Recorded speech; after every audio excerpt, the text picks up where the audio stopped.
राम राम जी दोस्तों, कैसे हैं आप लोग। उम्मीद है मस्त होंगे, भले चंगे होंगे। दोस्तों आज मैं आप लोगों को एक बहुत ही खूबसूरत स्वरचित कजरी गीत सावन स्पेशल सुनाने जा रही हूँ। अगर आपको ये गीत अच्छी लगे तो प्लीज़ लाइक से कमेंट जरूर करिएगा दोस्तों।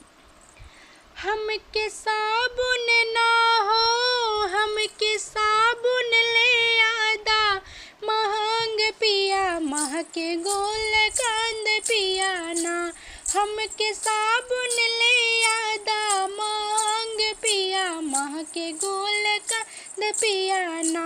हम जे साबुन लगैबे तोहरे माई के जरैबे, हम जे साबुन लगैबे तोहरे माई के जरैबे। उनके जर जर जाए सारा खून पिया महके गोल कंद पियाना।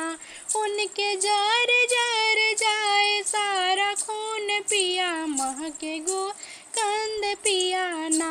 हमके साबुन ले आदा, महंग पिया महके गोल कंद पियाना। हम जे साबुन लगैबे तोहरे भाभी के जरैबे, हम जे साबुन लगैबे तोहरे भाभी के जरैबे। उनके जर जर जाए सारा खून पिया महके गोल कंद पियाना। उनके जर जर जाए सारा खून पिया महके गोल कंद पियाना। हमके साबुन ना हो, हमके साबुन ले आदा, महंग पिया महके गोल कंद पियाना। हम जे साबुन लगैबे तोहरे बहिनी के जरै, हम जे साबुन लगैबे तोहरे बहिनी के जरै।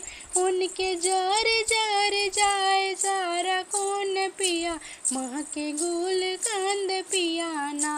उनके जर जर जाए सारा खून पिया महके गोल कंद पियाना। हम जे साबुन ले आदा, महंग पिया महके गोल कंद पियाना। प्रणाम दोस्तों।